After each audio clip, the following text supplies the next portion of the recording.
saacadihii la soo dhaafay madaxweynaha dalka Soomaaliya Mudane Xasan Sheekh Maxamuud ayaa khudbad xasaasi ah ka jeediyay golaha labada aqal ee xildhibaanka isagoo kaba hala dulmaray jawaab cadna siiyay Prime Ministerka Israa'iil Benjamin Netanyahu. Madaxweyne Xasan Sheekh Maxamuud khudbadii uu jeediyay ayaa waxay taawatay dhowr qodob oo muhiim u ah shacabka Soomaaliyeed. Qodobadaasi waxaa ka mid ah Soomaaliya inaysan marnabo ogoleen in dhulkeeda loo adeegsado saldhigyo loogu duulo dalal kale iyo baaqa u diray dalalka saaxiibada ah iyo kuwa walaalaha ah iyo dhammaan hay'adaha dawliga ah ee caalamka kuwa qaaradeed iyo kuwa goboleedba in shacabka Soomaaliyeed iyo dawladda federaalka ay ku garab istaagaan dadaalada diblomaasiyadeed iyo mid sharci ay isaga difaacayso dulmiga xadgudubka ah ee qaaban uu Netanyahu kula kacay. Qodobadaas iyo kuwa kale oo ka xasaasanaya halkan diyaar kugu ah fadlan dhameyso khudbadii uu jeediyay madaxweyne Xasan Sheekh Maxamuud. Assalaamu calaykum waraxmatullaahi wabarakaatuh. Guddoonka labada aqal ee baarlamaanka Jamhuuriyadda Federaalka ee Soomaaliya, xildhibaanada labada aqal ee baarlamaanka, mudanayaal iyo marwooyin. maanta waa maalin weyn oo Ilaahay looga mahad celiyo inaan soo gaarnay furitaanka kalfadhiga toddobaad ee baarlamaanka Jamhuuriyadda Federaalka ee Soomaaliya. waxaan Ilaahay subxaanahu wa tacaala ka baryaynaa inuu baarlamaanka ka dhigo mid lagu xaqiijiyo qorshayaashii dheeraa ee aad u dejiseen baarlamaanka markii la idin soo doortay iyo kuwii dhowaa ee aad horay u soo xaqiijiseen ama ku xaqiijin doontaan kalfadhiga toddobaad Ilaahay idankii. walaalayaal, mudanayaal iyo marwooyin, waxaa marka hore aan bogaadinayaa hawsha baaxadda leh ee baarlamaanka soo qabtay muddadii 6 kalfadhi ahayd laga soo bilaabo doorashadii hoggaanka baarlamaanka, doorashadii hoggaanka dalka iyo ansixintii xukuumadda Jamhuuriyadda Federaalka ee Soomaaliya. waxa uu baarlamaanka 11aad qabtay howlo badan oo hortabin u leh dhismaha dawladnimadeenna, ha ahaadeen ansixinta sharciyadii suurtogeliyey in deyntana laga cafiyo iyo horumarinta dhaqaalaha dalka, kuwii la xidhiiray dhismaha hay-adaha nabadgelyada iyo difaaca dalka, kuwii xoojinayey xidhiirka iyo iskaashiga aan la leenahay caalamka, iyo kuwii qaabaynayey howlaha adeegga bulsho ee aannu matalaadeeda iyo mas-uuliyaddeeda halkan maanta aan ku fadhinno. baarlamaanka 11aad waxaa sharaf iyo ammaan u ah in uu ku dhiiraday qabytirka dastuurka oo ahayd howl la dibdhigayey laga soo bilaabo baarlamaankii 9aad. waa taariikh xusuus badan u reebi doonta jiilasha soo socda ee ummaddeenna inaad tihiin kuwii ku dhiiraday dhammaystirka dastuurka. taariikhdaas oo aad iyo aad loo qori doono ayna muxuu ahaay xusuus weyn u reebi doonto jiilasha soo socda diyaaliira. waxaan rajaynayaa in kalfadhigan lagu dhammaystiro qabytirka dastuurka qaybaha harsan. waxaa hawsha dhammaystirka dastuurka garab socday taabagelinta shuruucda iyo hay-adaha lagama maarmaanka u ah qabashada doorashooyinka qof iyo cod oo iyana noqonaya taariikh cusub oo taariikh cusub uu qorayo una nasiibna u yeeshay baarlamaanka federaalka ee Soomaaliya. walaalayaal, taariikhdaas muhiimadda ay leedahay waa inta ay jirto iyo soo jiritaankeeda. 57 sano ka hor ayaa muwaadiniinta Soomaaliyeed waxay fursad u heleen inay qof iyo cod sanduuq ay ku ridaan. 57 sano ka hor su'aashu waxay tahay yaa codeeyey oo maanta weli codayn doona.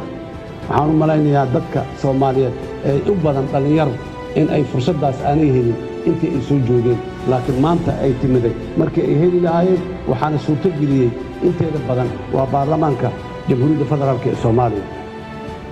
waxaa sidoo kale aan bogaadinayaa howlaha baarlamaanka ee sixidda iyo korjoogtaynta xukuumadda iyo la xisaabtankeeda oo waajibkaadka dawlad dhiska qayb weyn ka ah. mudanayaal iyo marweyn, haddii aan u soo gudbo xaaladda dalkeena, waxaa habboon inaan milicsi kooban ku samayn siduu xaalku ahaa 3 sano ka hor markii aan xilka qabanayno oo baarlamaankan la doortay. waxaan la soconnaa in khawaarijtu aysan lahaa jirin magac sharciga islaamku qabo oo loogu yeero. culimmadeenna oo wada jirta ayaa ku magacaawday khawaarij,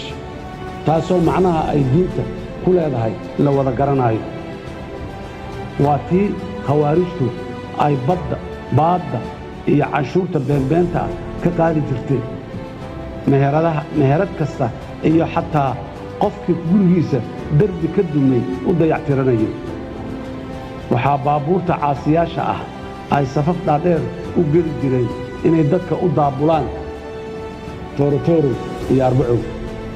si ay iskaga xaadiriyaan maxkamad beenaadyadii khawaarijtu ay meeshaa ku lahayd madaxana waxay u raarici jireen xukunkooda baadilka ahaa maanta waa ilaahay mahaddii arrimahaasi inta badan waa dhammaadeen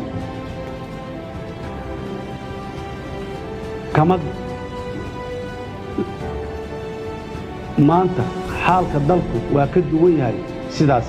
inkasta oo ay noo dhiman tahay guusha kama dambaysta ahayd oo ah guusha kama dambaysteed aan gaari doonno insha allahu mar dhow maanta khawaarijta iyo madaxdooda waxaa lagu beegsanayaa meelo aad iyo aad u fogfog magaalada caasimadda ah waxay ahayd masrax ay ku jiraan argagixisada riwaayad diimeed been ah oo ku salaysan qarax dhiig beeg shacabka jidadka maraya allah subxaanahu wa tacaala ayaa uga mahad celinaynaa in uuna waafajiyey annagoon u kala harin hoggaan ciidan iyo shacab inaan maanta khawaarijtii dhuumaalaysanayaan shacabka soomaaliyeedna ay ku naaloonayaan nabad ay ka quusteen sannado badan oo hore ammaan gaar ah waxaa mudan geesiyaasha ciidamada qalabka sida iyo kuwa difaaca deegaanada oo naf iyo maalba u huray inay dalkeenna xoreeyaan ayadoo amniga dalka la siinayo mudnaanta koowaad waxay dowladda federaalka ee soomaaliya u hurtay miisaaniyaddeeda inta ugu badan in lagu bixiyo xoraynta dalka sidoo kale waxaan garaacnay albaab kasta oo suurtagal noo ah si aan u tayayno ciidankeenna dhanka tababarka qalabaynta iyo hoggaaminta maanta wiilal soomaaliyeed ayaa wada diyaaradaha qumaatiga u kaca ee aynu kula dagaalanno khawaarijta soona daabulo oo soo qaada dhaawaceenna meelaha fogfog dagaallada ku gala ee ku dhaawacno waxaan howlgelinnay ciidankeenna badda waxayna isticmaalaan tiknolojiyad casri ah mudanayaan iyo marweyne cadow waa xeelado badan yahay markii aan albaab ka soo oodnaba dariishad ayuu furtaa isku dirka beelaha faafinta dacaayadaha iyo abuurista khilaafaadka diimeed waa tabaha khawaarijtu ay rabaan inay ku sii noolaadaan markii ay ka quusteen goobihii dagaalka waxaan digniin gaar ah u diraynaa kuwa cadowga ku garab istaaga arrimahaas oo guracan ee aan kor ku soo sheegnay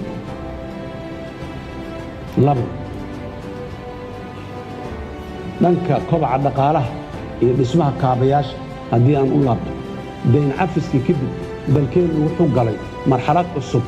oo aan diyaar u nahay inaan la ganacsanno caalamka kana shaqayno inaan ka kaaftoonno gacmo hoorsiga iyo inaan dayn kale qaadanno maanta waxay dowladda federaalka ee soomaaliya mushaar siisaa bil kasta dad ka badan 100,000 oo qof oo soomaali ah oo isugu jira siyaasiyiin ciidan shaqaale rayid ah macallimiin dhammaan kharashkaas waxaa laga bixiyaa dakhligeenna iyo canshuurta muwaadiniinta soomaaliyeed muwaadinka soomaaliyeed uu bixiyo waxaan bogaadinayaa ganacsatada soomaaliyeed iyo muwaadiniinta isu xilqaamay inay canshuurta bixiyaan ku dhiiraday diiday tahdiidaadka iyo handadaadda uga imaanaysa khawaarijta waxaa mar kale adkaynaya ahmiyadda bixinta canshuuraha oo la'aanteed aysan dawladdeenna jiri karin maadaama aysan canshuuraha ku filnayn baahideenna dawladnimo iyo tan shacabkeenna waxaan u guntannay in aan ka faa'iidaysanno khayraadka dalkeenna ilaahay ku mannaystay oo ay ugu horrayso shidaalka oo la hubiyey inaan ka mid nahay kuwa ugu kaydka badan dunida maanta iyo khayraadkeenna badaha oo sidoo kale ilaahay nagu mannaystay bilaha soo socda ilaahay idinkii waxaa la bilaabayaa qodista ceelkii ugu horreeyey ee shidaal ah ee Soomaaliya laga qodo.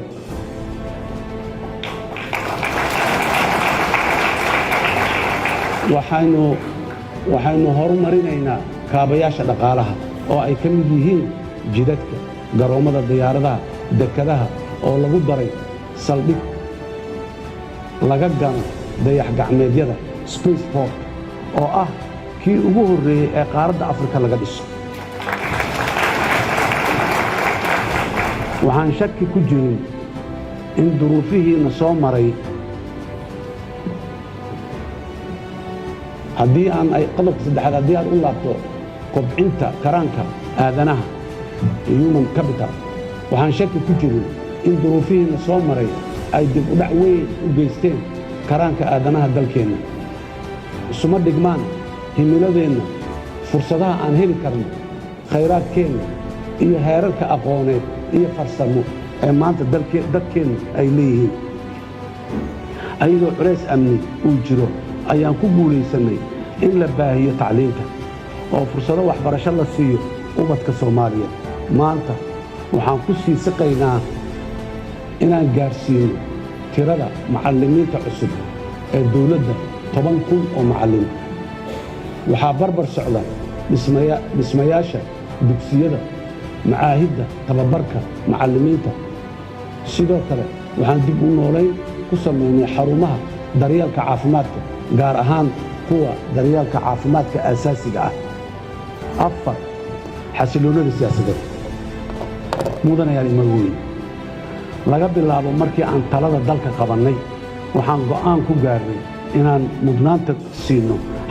xasiloonida siyaasadeed ee dalka, loona dhaqaaqo in isbeddel mug leh lagu sameeyo qaab dhismeedka siyaasadeed iyo sida lagu imaanayo ama lagu weynayo mansabyada siyaasadeed ee dalka. golaha wadatashiga qaran oo ay ku midaysan yihiin madaxda dowlad goboleedyada, gobolka Banaadir iyo madaxda xukuumadda wuxuu yeeshay 12 shir oo lagu gaaray go'aano badan oo masiiri ah. waxaan ku dadaalnay in isbeddelka loo maro hannaan loo wada dhan yahay, waana midda sababta u ahayd guulaha aan gaarnay inta badan xasiloonida maanta la haysto. waxaa weli dadaal ugu jirnaa oo aanan ka harin walaalaha ka goos qabsaday inay ka qayb noqdaan geedi socodka xasilinta siyaasadda dalka.